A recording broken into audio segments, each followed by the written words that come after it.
Apa itu definisi dokter forensik DNA dan apa bedanya sama dokter forensik lain? Begini, forensik itu ya kalau dilihat dari katanya tuh katanya forum. Oke. Forum itu artinya pengadilan.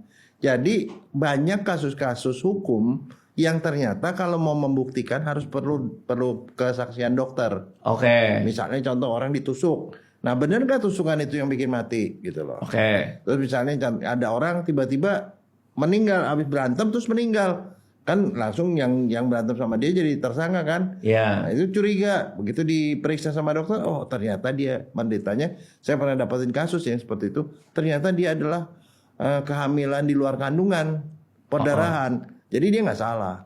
Oh, jadi dokter pernah menangani kasus di mana ada orang yang meninggal Setelah berantem. setelah berantem. Oh. Dicurigai nih gara-gara dipukul nih. Iya. Dia meninggal. Gak tahu ya pas dokter periksa. Begitu dibuka di perutnya di dalam perut tuh ada darah semua, darah 2 liter. Waktu darah dibuka-buka ada bayi. Nah, begitu lihat bayinya, ternyata bayinya ada di dalam perut. Kenapa di dalam perut? Karena dia tumbuhnya di dalam saluran telur. Oh, dan itu penyebab kematiannya? Ya, dan itu bisa mati kapanpun. Saluran telur itu gedenya segede setengah kelingking saya inilah. Nah, kalau ketumbuhan manusia di situ pecah lah. Pecah berdarah. Tapi pada kasus yang dokter tanganin ini, yang soal hamil di luar kandungan ini, berarti dia ribut, terus dia udah mau dipenjara nih orang yang ribut sama dia. Tapi ternyata ketika dokter membuktikan bahwa enggak, ini ada kemungkinan penyebab lain nih dia meninggalnya. Bukan kemungkinan, udah pasti. Udah pasti gara-gara itu. Ya udah telepon, Pak, ini Pak sakit Pak, bukan itu Pak, lepas Pak. Akhirnya lepas. Lepas. Nah, justru kepuasan seorang dokter forensik itu di situ.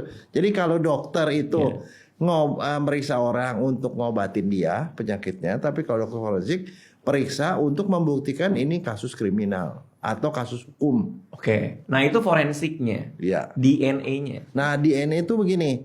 Manusia ini ya, tubuh kita itu terdiri dari 3 miliar sel. 3 miliar sel, kalau dilihat satu sel per sel itu, satu sel itu hidup ya.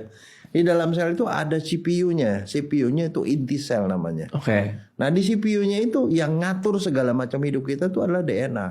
Oke. Jadi itu sesuatu yang sangat basic dari kehidupan.